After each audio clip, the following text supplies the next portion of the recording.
Hello, नमस्कार, शुभ सकाळ सगळ्यांना. कसे आहात सर्व? मस्त ना? मस्तच राहिलं पाहिजे. सर्वांना प्रथम श्री स्वामी समर्थ. तर आपण आज बनवतोय कोंबडी वडा बनवण्यासाठी भाजणी. तर गटारी अमावस्या जवळच येते. तर कोकणामध्ये प्रत्येकाच्या घरी हे वडे बनवलेच जातात त्यावेळेस महाराष्ट्रामध्ये. तर आपण तेच बघतोय आणि व्हिडिओ पूर्ण नक्की बघा. व्हिडिओ आवडल्यास व्हिडिओला लाईक, शेअर, सबस्क्राईब करायला विसरू नका. तर चला मग आपण सुरू करूया.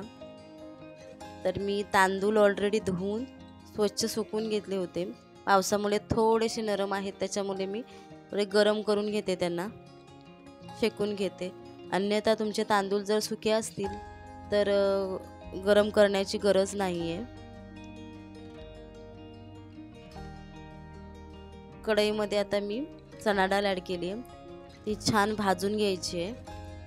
थोडीशी ब्राऊन होईपर्यंत अशी भाजायची आहे, अशा प्रकारे. हे बघा. तर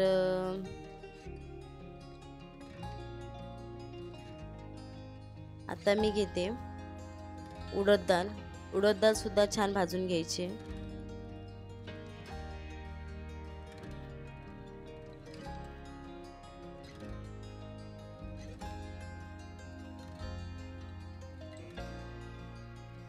साबुदाणा आपण याच्यासाठी ॲड करतोय, वडे आपले छान फुलले जातील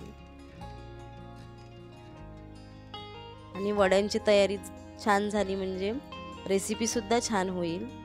तर पोहे सुद्धा घेतलेत. पोहे कुरकुरीत करायचे आहेत आपल्याला.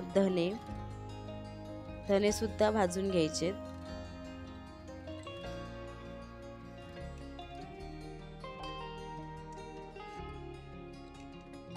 तर मी आता गहू ॲड केलेत, ते सुद्धा भाजून घ्यायचे. तर बाकीचे मी तांदूळ फक्त धुतले होते, बाकीचे मी धुवून नाही घेतलेत. बाकी सर्व मी पुसून घेतलेत. स्वच्छ कपड्याने तुम्ही पुसून घ्यायचं. आणि हे मेथी दाणे थोडेसे ॲड करते. स्वच्छ कपडा घ्यायचा आणि त्याच्यावरती जे पांढरं पावडर वगैरे काय असते कडधान्यांवरती, तर ते पुसून छान घ्यायचं. तर अशा प्रकारे मी पुसून घेतले आणि मग छान फ्राय करून घेतले.